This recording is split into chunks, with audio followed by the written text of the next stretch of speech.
Olá, caríssimos! Vamos para mais um momento das nossas pontuações, reflexões sobre o livro Horizontes da Mente, seguindo a nossa proposta, né, de a cada mês ir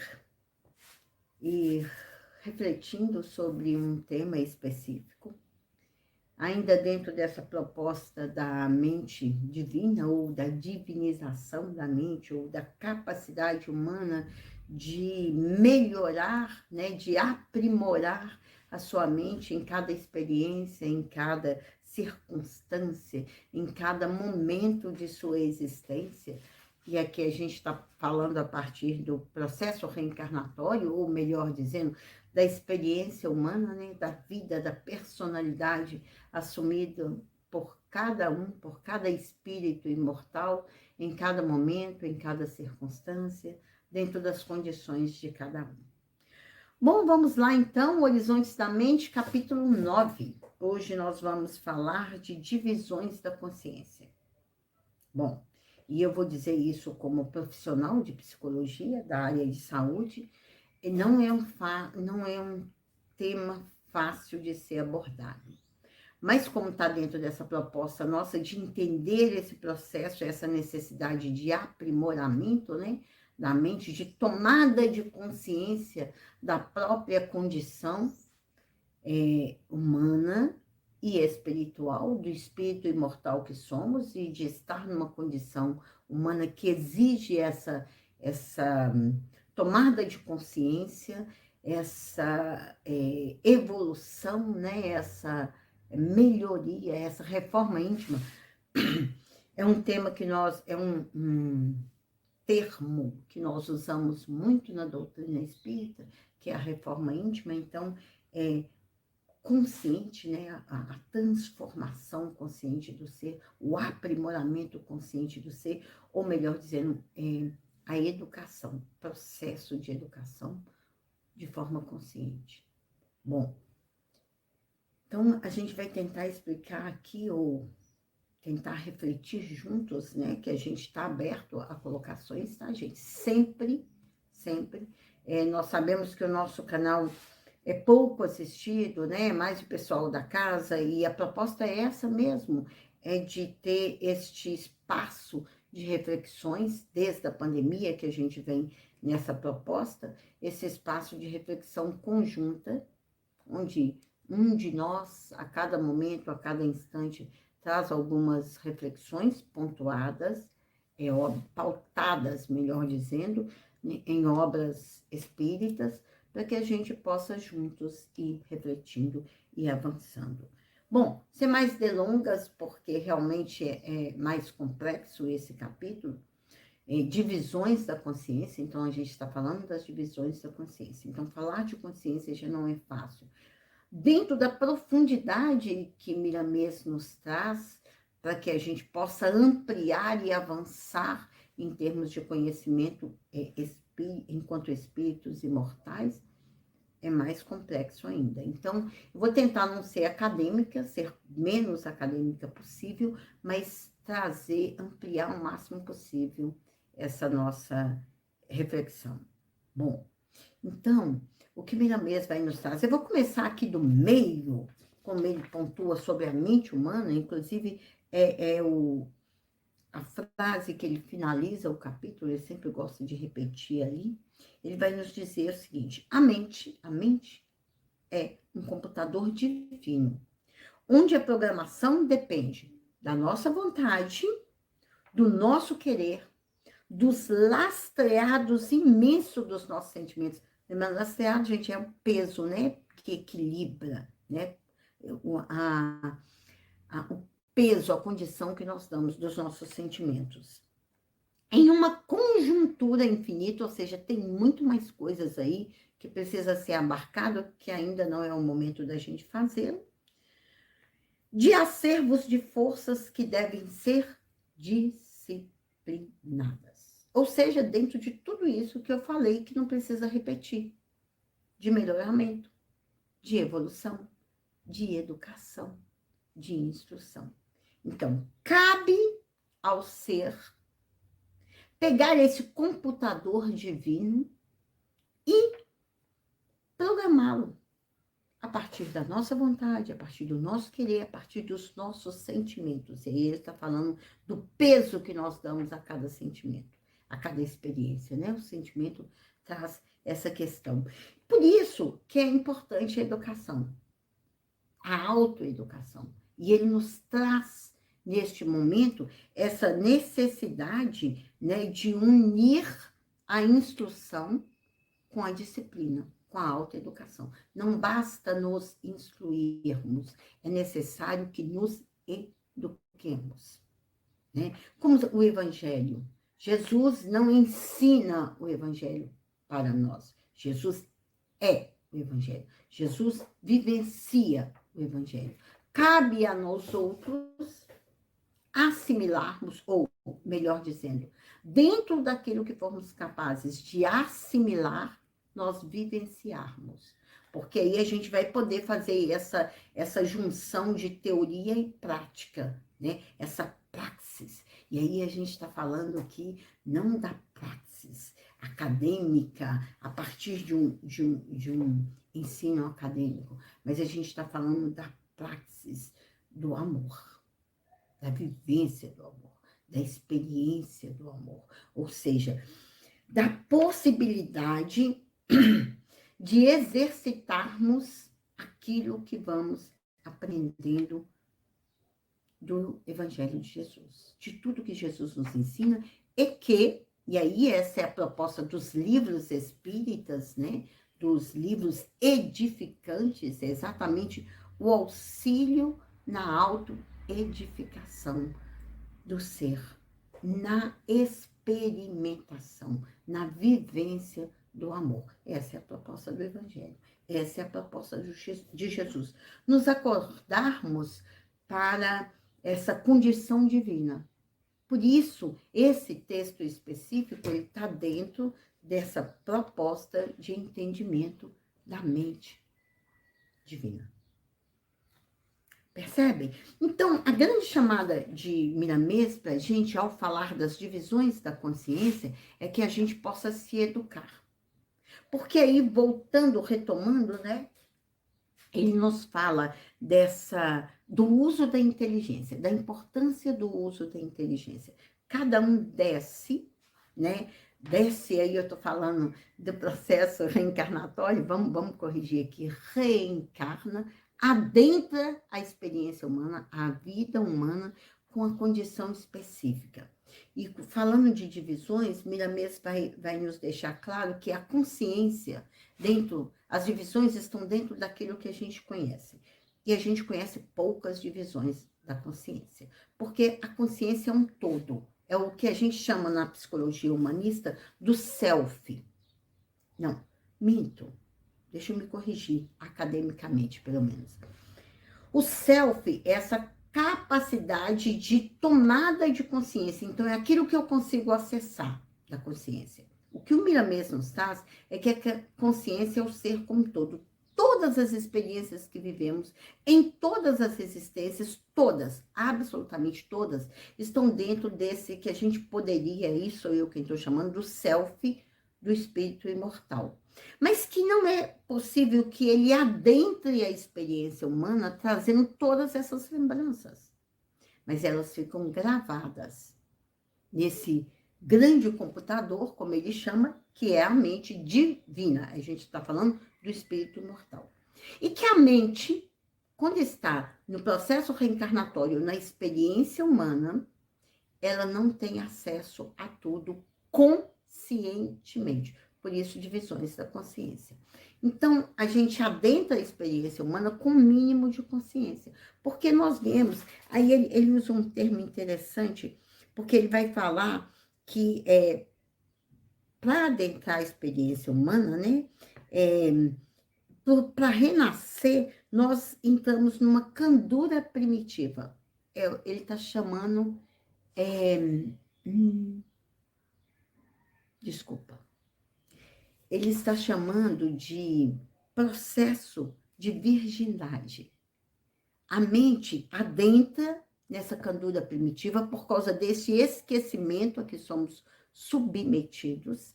Então, ele diz exatamente assim: é preciso reconhecer que a mente ativa, né, não a mente como um todo, mas aquilo que a gente vai conseguir acessar, a mente ativa do que renasce na Terra chega virgem, na sua candura primitiva.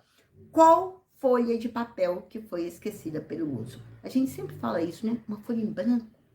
Por quê? O esquecimento nos proporciona a cada experiência reencarnatória acessar não, reescrever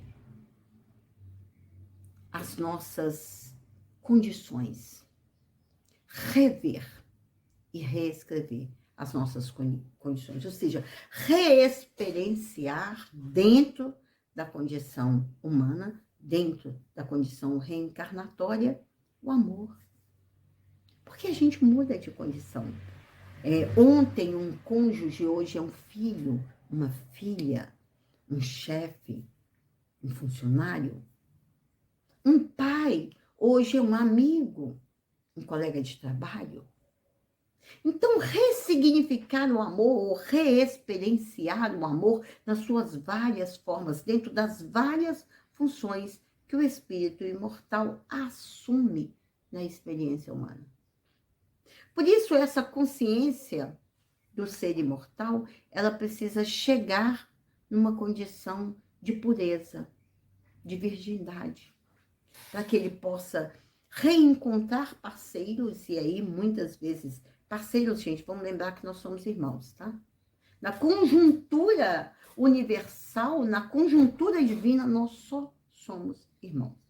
Nada mais, nada menos. Irmãos, filhos de Deus, irmãos.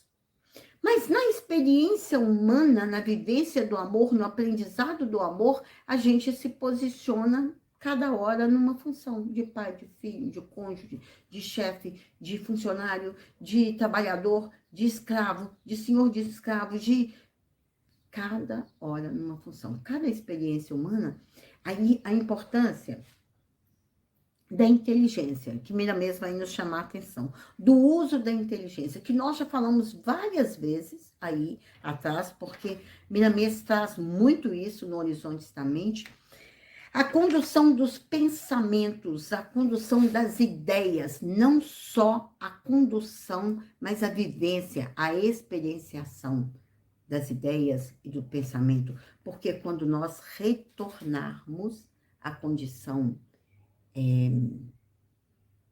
imortal, quando nós desencarnarmos, como a gente usa o termo, ou falecermos, ou morrermos na experiência humana, findarmos essa experiência humana, essa experiência que nós vivemos, essa condição na qual nós vivemos, o uso que nós fizemos da nossa inteligência, dos nossos pensamentos, da nossa vontade, dos sentimentos que nós desenvolvemos, vai para esse arquivo geral dessa consciência maior, que a gente chama de consciência profunda do ser imortal que nós somos.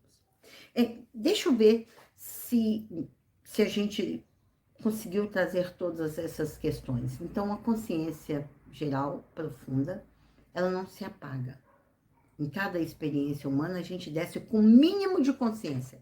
É o que Miramês chama, é a mínima parte ativa da alma, é a consciência. Aquilo que a gente consegue lembrar, acessar. Pontuando, ou salientando, melhor dizendo, que os valores desenvolvidos pelo espírito, eles nunca se perdem. Então, à medida que nós avançamos em inteligência, à medida que nós avançamos em virtudes, nós vamos melhorando. E isso a gente desce na experiência humana. Desce, eu tenho mania de falar descer. Reencarna com essa experiência, com essa potencialidade da alma, com essa capacidade, com essas habilidades. Por isso, não raro, ao contrário, raro são os casos que acessam grandes lembranças, potencialidades, despertam grandes potencialidades e vivenciam essas potencialidades na experiência humana. Porque são conquistas do espírito imortal que quando ele tem condições ele consegue acessar.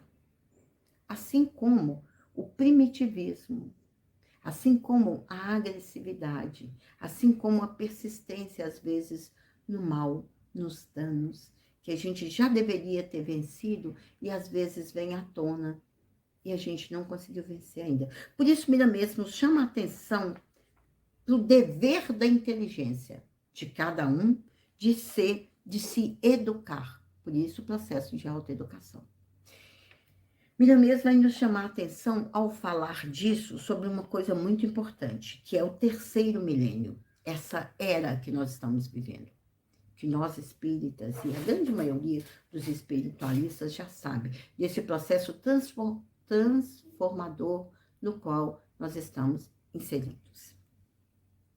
Então ele vai dizer que o terceiro milênio, né, e aí ele deixa bem claro, pelo que nos foi dado saber, ou seja, o pouco que eles, espíritos superiores, sabem, não poderá, o terceiro milênio, não poderá receber espíritos desinteressados por Cristo.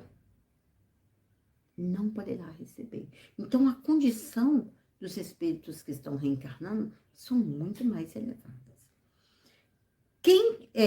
O chamado do mestre está se fazendo por todos os meios possíveis, e está aí, né, o uso da informática que não nos deixa mentir. Todos têm acesso, em qualquer lugar, em qualquer momento, em qualquer circunstância.